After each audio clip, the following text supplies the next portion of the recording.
So I came across something just today that I never came across and kind of makes sense, but also kind of pisses me off. And that is, as a video agency owner, I do hire editors to help me with editing. And what came up today was that I think I have an editor using AI who didn't tell me, but I could tell right away when I was watching the video that some things were off. Let me preface all this by saying, first of all, the editing itself was not well done in general. I think a human did take a look at this, but I don't think they started with a human. I think there was an AI editor involved because there's definitely some graphics and things like that added in, but the original cuts kind of leaves something to be desired. Here's what I mean. At 1:15 here, some weird People stuff often tell happening. you when they're ready for video without realizing it. Your job is to You see that? You see that weird cut? It's like my one couple frames where my arms tell move. you when they're ready for video without realizing it. Your job is It's not it's not supposed to be there, and that tells me there's an AI cutting. What AI editors do is they use the language that you use to make the cuts. Like what I use is Riverside. I've used Riverside sometimes to edit some stuff real quick when I didn't want an editor to have to deal with it.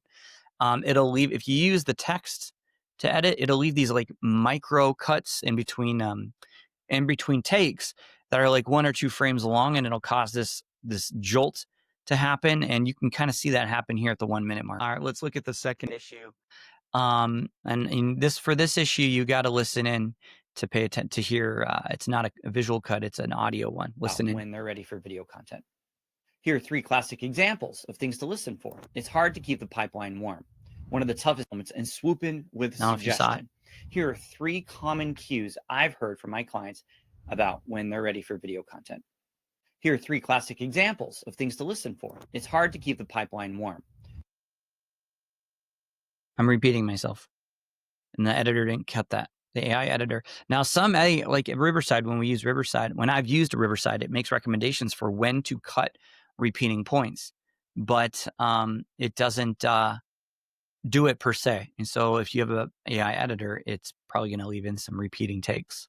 There's a different thing that I noticed that indicates this is AI edited. And then the last thing here is 158. Like and trust you in the video content itself. You notice that weird long cut, like at the end there, it just leaves me in, and I'm just kind of hanging out.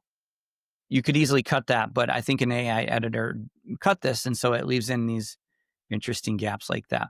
So those are things I noticed that make for what I think is an AI edit that then a human went through and edited. Is it ethical to use AI editing as a foundation, or should we have a human cut the whole thing from start to finish?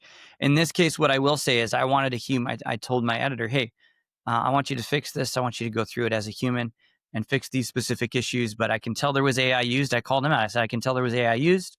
And I don't want that to happen again. Should we allow AI editing to happen?